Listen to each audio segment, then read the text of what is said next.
રાતના વાગ્યા છે 11:15 ને આપણે નીકળ્યા છે સિસોદરા જવા તમારી ભાભીને બર્થડેમાં સરપ્રાઈઝ આપવા માટે.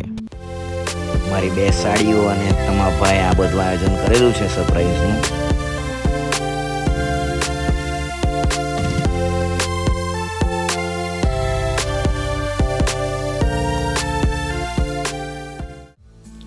સવારે રેડી થઈને આપણે આ સીધા INS હોસ્પિટલમાં જવા નીકળ્યા છે. તમને ખબર જ છે હમણાં થોડાક દિવસથી તબિયત થોડીક સારી નબળી રહેતી છે એટલે હોસ્પિટલ આજે બર્થડે દિવસે બી આવવા પડ્યું એમ કહેતી છે મારા લીધે.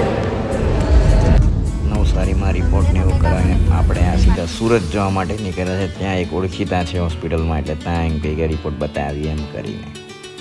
મારા માણસથી ઓળખવાય ને સારા માણસથી ઓળખવાય એટલે આપણે ભાઈ આ બનાના પત્ર એમ કે સુરતનું ફેમસ એટલે ત્યાં સાઉથ ઇન્ડિયન ખાવા માટે આવ્યા છે.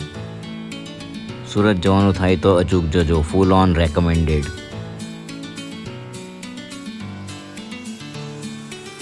લેડીઝ લોકો તે જાય એટલે શોપિંગ વગર તો મેર પડે નહીં એટલે આપણે તમારા ભાભી અને મારી 2 સાડીઓ સાથે શોપિંગ કરવા માટે VR મોલ પર આવી ગયા છે. તમારા ભાઈની તબિયત સારી નહીં મળે એટલે ખૂણો પકડી લીધો છે. હવે એ લોકો જે શોપિંગ કરે તે રખડી આગળ છૂટા મૂકી દીધા એ લોકોને.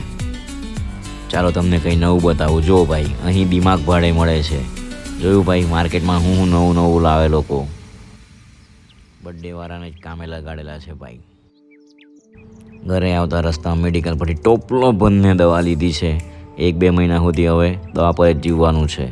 અને ત્યાંથી પછી આપણે આ ભુવનેશ્વર ખીચડી લઈ લીધી કેમ કે સાદું ભોજન એમ. ચાલો ત્યારે.